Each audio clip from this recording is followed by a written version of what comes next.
তো বন্ধুরা, বিকেল হয়ে গেছে। এখন আমি যাচ্ছি প্রার্থনা করতে। এটা দেখছো, এই পিছন দিকের যে হোটেলটা, ওই নতুন বিল্ডিং, ওইখানেই আমি আছি। তো মানে বিল্ডিংটা সবে তৈরি হচ্ছে, এখনও পুরোপুরি তৈরি হয়নি। তো মানে এই মুহূর্তে রুম তেমন নেই, কারণ এক তো শ্রী আচার্যদেবের জন্মদিনে মানে এখানে যত রুম আছে সব ফুল, প্লাস যে প্যান্ডেলের আয়োজন করেছে সেই প্যান্ডেলও প্রায় ফুলের মুখে।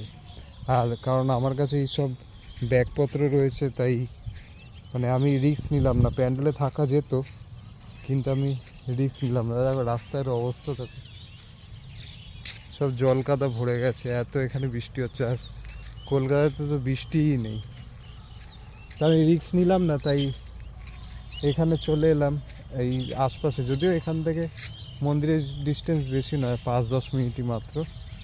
ভগবান যা করে ভালোর জন্যই।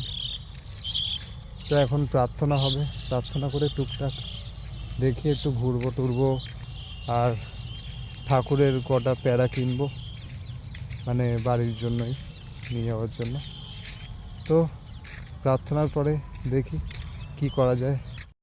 শ্রী শ্রী ঠাকুরের প্রার্থনার জন্য দলে দলে লোক আসছে, দেখতেই পাচ্ছ সবাই তোমরা।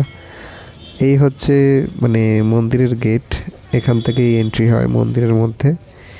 এখান থেকে দেখছো তোমরা, আজকে এতটাই ভিড় যে এখানে তোমরা দেখতে পাবে একটু আগে দুভাগে লোক বসেছে। আমি কোনোদিন এর আগে এরকম ভিড় দেখিনি। এই জায়গায় প্রার্থনার জন্য লোক বসতে আমি কোনোদিনই দেখিনি, কিন্তু এত ভিড়, প্রায় লক্ষ মানুষ বললেও ভুল হবে না, যে এইরকমভাবে প্রার্থনার জন্য লোক বসেছে। মানে মানুষ ঠাকুরকে কতটা ভালোবাসেন সেটাই ভাবো।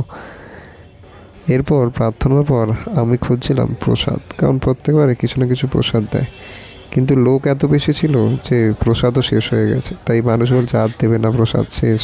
এইটা হচ্ছে রাতের ভোগ। একটু ঘুরে টুরে রাতের ভোগ খেতে চলে এলাম।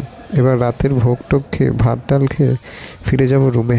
দেখা হচ্ছে পরবর্তী একটা ব্লগে।